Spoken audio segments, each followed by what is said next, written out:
বন্ধুরা আমার, তোমাদেরকে আজকে কয়েকজন ছাত্র সম্পর্কে বলবো।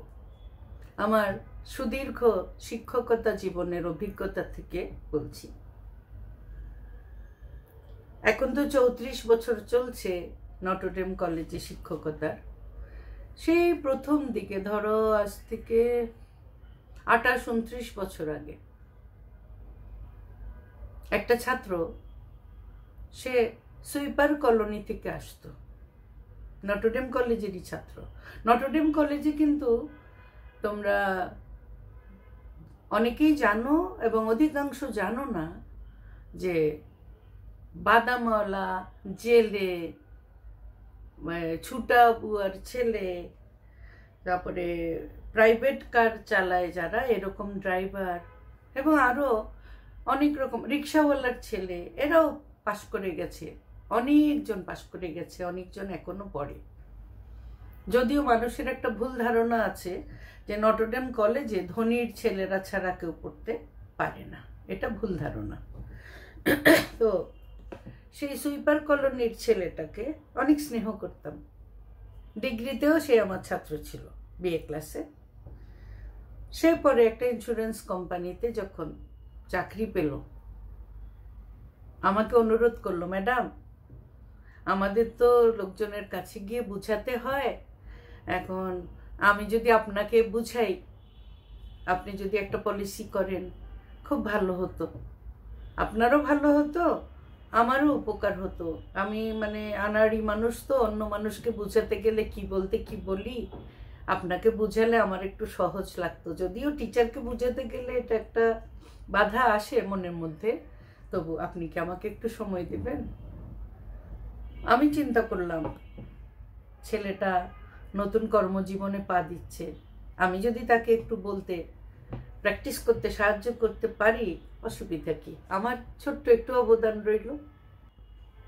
সে অনুরোধ করলো আমাকে যে আমি আপনার বাসায় যাব, আপনাকে যে আমি বোঝাচ্ছি এই বিষয়টা আমি রেকর্ড করব, তাইলে আমি শুনে বুঝতে পারবো কোথায় কোথায় আমার সমস্যা। আমি বললাম আমার কোনো অসুবিধা নেই, তুমি আসতে পারো। সে আমার বাসায় আসলো। যৌথ পরিবারে ছিলাম, ঘরের মধ্যে অনেক লোকজন, তার মধ্যেও সুযোগ করে আমি তাকে একটু সময় দিলাম। সেই ছেলেটা আজ পর্যন্ত আমাকে অত্যন্ত কৃতজ্ঞতার সাথেই স্মরণ করে, খুবই ভালোবাসে।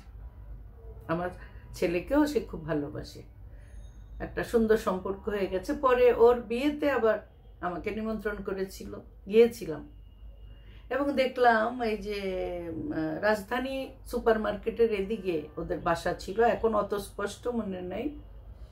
ওখানে একটা কমিউনিটি সেন্টার আছে, এখানে অনুষ্ঠান ছিল। ভেতরে তাদের বাসায় আমাকে দেখতে নিয়ে গিয়েছিল, দেখাতে নিয়ে গিয়েছিল।